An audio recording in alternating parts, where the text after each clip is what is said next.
नमस्कार।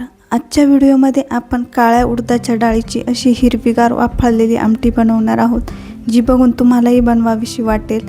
ही एक पारंपरिक रेसिपी आहे, जी अगदी आपल्या आज्यापंजांपासून बनवली गेलेली आहे। बघा, यासाठी मी इथे आलं, लसूण, हिरवी मिरची, कोथिंबीर, कढीपत्ता, भाजलेला कांदा, खोबरं हे साहित्य घेतलेलं आहे। तसेच मसाल्यांमध्ये बघा, जिरी, मोहरी, त्यानंतर गरम मसाला, हिंग आणि हळद हे मसाले घेतलेले आहेत आणि काळी उडदाची डाळ घेतलेली आहे, जी सालीसकट बाजारात मिळते ती वापरायची आहे। आता ही उडदाची डाळ मी स्वच्छ धुवून मग शिजवून घेणार आहे। कुकरच्या 3 शिट्ट्यांमध्ये ही डाळ छान शिजली जाते। तर बघा, याचा वापर करून आपण मस्त अशी उडदाच्या डाळीची आमटी बनवणार आहोत। त्यासाठी बघा, गॅसवर मी कढई गरम करायला ठेवलेली आहे। त्यामध्ये आता मी सगळ्यात पहिल्यांदा खोबरं छान गोल्डन सोनेरी रंगावर भाजून घेणार आहे। त्यानंतर बघा, आपल्याला हिरव्या मिरच्या अशा मोडून तळून घ्यायच्या आहेत आणि त्यानंतर कांदासुद्धा याच तेलावर परतवून घ्यायचा आहे।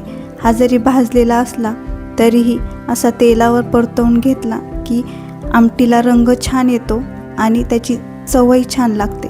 त्यानंतर बघा, आलं, लसूण हेही मी भाजून घेतलेलं आहे।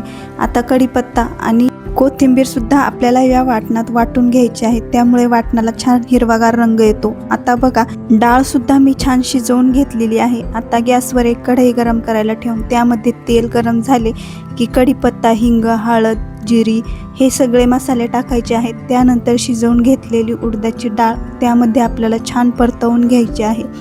बघा, यामुळे डाळीला छान हिरवागार रंग येतो।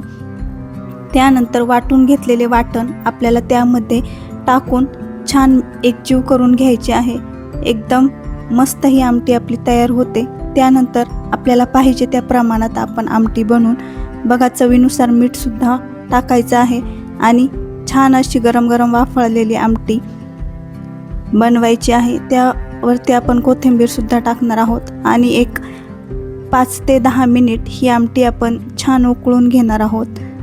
चांगली खळखळून उकळली की या आमटीला रंगसुद्धा छान येतो आणि चवसुद्धा एकदम भारी लागते।